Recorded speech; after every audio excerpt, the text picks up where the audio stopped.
time is the one resource we can never get back. It's the currency of life.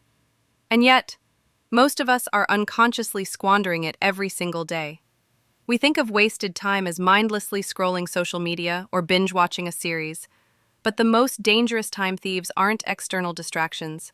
They are internal habits, silent saboteurs that drain our energy, halt our progress, and steal our potential.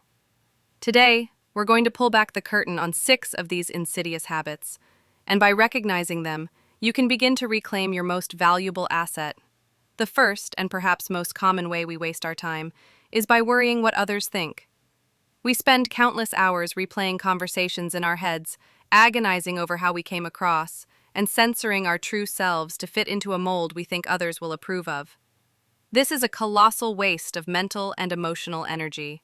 The truth is, most people are too busy worrying about what you think of them to give you much thought at all. The solution is to anchor yourself in your own values. When you know what you stand for, the opinions of others become background noise, not the steering wheel of your life. This leads directly to another huge time waster: trying to please everyone. This is a game you are guaranteed to lose.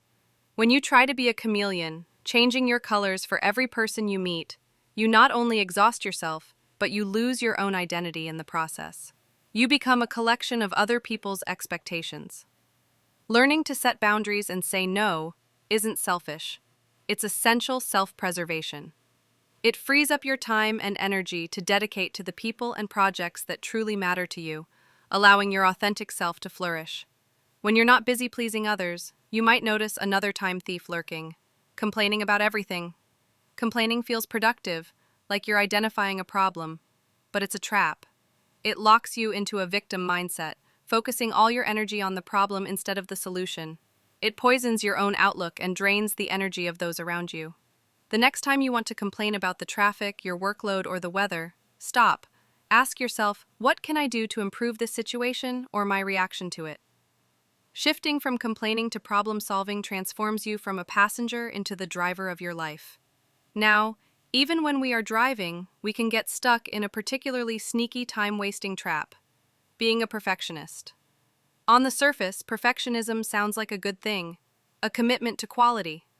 But in reality, it's often fear in disguise. Fear of judgment, fear of criticism, and fear of failure. This fear leads to endless procrastination because the task seems too monumental to start, or it causes you to spend 80% of your time on the final 10% of a project, a point of diminishing returns. The antidote is to embrace the concept of good enough. Done is better than perfect. Give yourself permission to be a beginner, to create a messy first draft, to finish the project and move on. This is crucial because it helps you avoid the 5th time waster: repeating the same mistake. There is no shame in making a mistake. The shame lies in not learning from it. Wasting time isn't the mistake itself, but the failure to pause, reflect, and extract the lesson. When something goes wrong, don't just brush it off and move on. Ask yourself, what happened? Why did it happen? And what will I do differently next time? Turning mistakes into lessons is how you turn a stumbling block into a stepping stone, ensuring you're always moving forward, not just in circles. And finally, the master of all time wasters, the root of so many others: fearing failure. This fear is a cage. It keeps you from applying for the dream job, starting the business, or even speaking up in a meeting. It convinces you that it's better to do nothing and be safe than to take a chance and risk falling down. This is the ultimate illusion. The only true failure is the failure to try. You are wasting 100% of the time you spend avoiding a potential failure, because that is also time you're not spending on potential growth, learning, and success. You must reframe failure not as an endpoint, but as essential feedback. It's data telling you what doesn't work so you can find what does. So take a look at your life. Are you a time waster? Are you letting these 6 habits dictate your days? The good news is, the moment you become aware of them is the moment you can start to change. Which one are you going to tackle first?